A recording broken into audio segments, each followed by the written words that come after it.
On November 18th, 1929, 3 giant waves crashed over the Burin Peninsula. Homes were swept out to sea, fishing boats destroyed, and for some people, a season's catch of salt cod lost. The first sign of danger came at about 5 o'clock in the afternoon. There was an earthquake on the Grand Banks that measured 7.2 on the Richter scale. It was so strong that ground tremors could be felt on the Burin Peninsula, about 265 kilometers away. When suddenly this roar and this loud bang and the kettle and the plate started to dance, in a sense, on the stove. So, we panicked. The earthquake triggered an underwater landslide that sent a tsunami racing towards land. The waves were giant, fast, and powerful.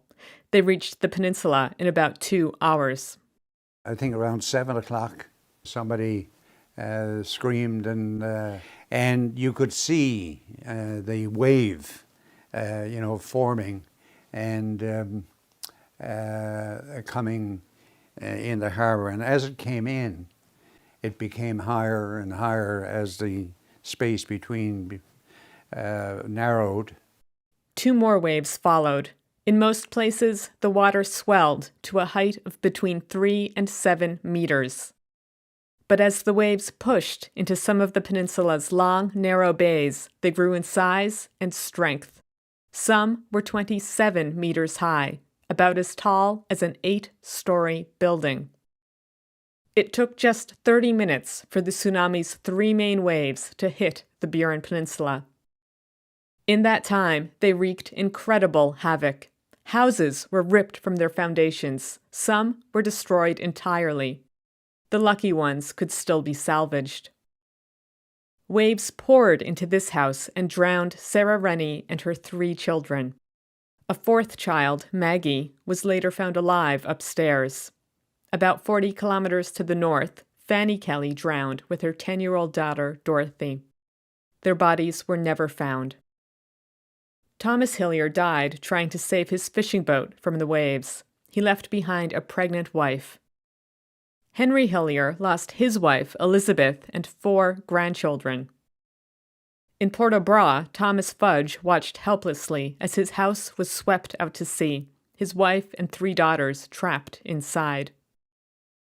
Survivor Ern Cheeseman described the disaster in a letter to his brother. We had all fled to the hills, the highest places we could find, from where we watched the 3rd wave come and go. You could hear the poor humans who were caught, screaming, women and men praying out loud. Oh God, Jack, it was terrible. The tsunami killed 27 people that day. There was 1 more death in 1933 when Amelia Bonnell succumbed to her injuries. She was 4 years old when the tsunami struck. Her mother and sister both died in the disaster. After the 3rd wave, it took 2 hours for the water level to return to normal. Survivors began to look for the dead and injured.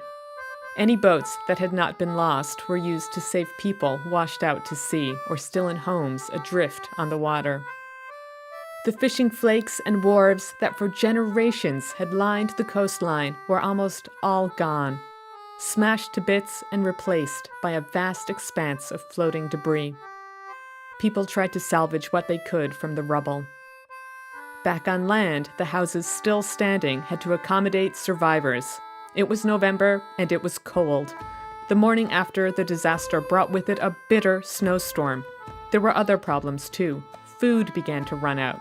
Large quantities of vegetables and preserves and meat and fish that families had spent months storing away for the winter were gone, swallowed up by the Atlantic Ocean.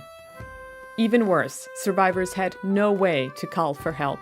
A violent storm had recently severed the peninsula's only telegraph line. The outside world was completely unaware of a disaster that had affected more than 40 communities and 10,000 people. Finally, 3 days after the tsunami struck, the coastal boat Portia made a scheduled stop at Burin. Captain Westbury Kane described his shock to the Evening Telegram. Imagine our wonder and surprise on turning the point of the channel to be met by a large store. drifting slowly along the shore, seaward. Then a short distance another store or dwelling house, until 9 buildings were counted, strewn along the shore before the harbor was reached. On reaching the harbor, even a worse spectacle greeted the eyes. The Portia immediately radioed St. John's. Help came quickly. The Newfoundland government dispatched the steamer Meagle to the Burin Peninsula.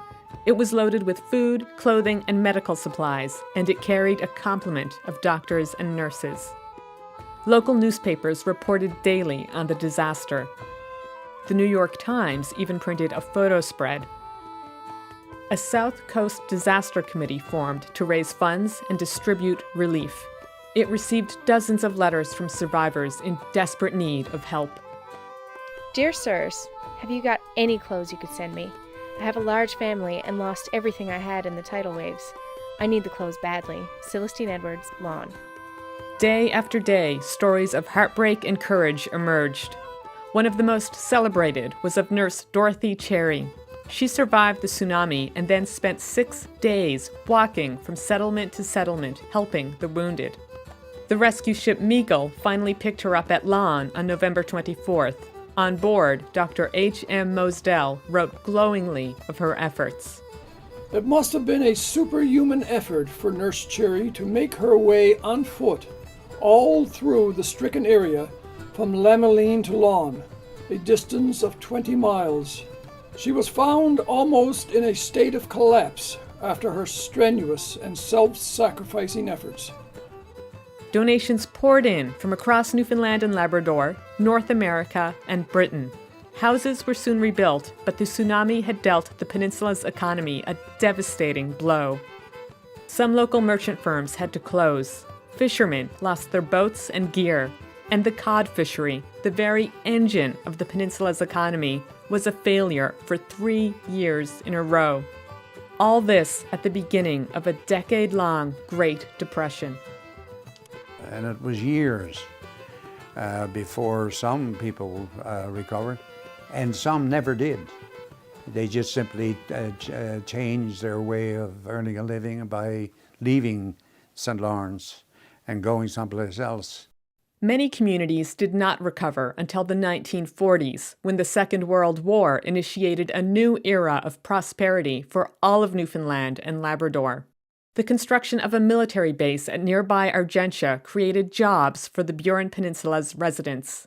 More than a decade after the tsunami had struck, its effects were finally being washed away.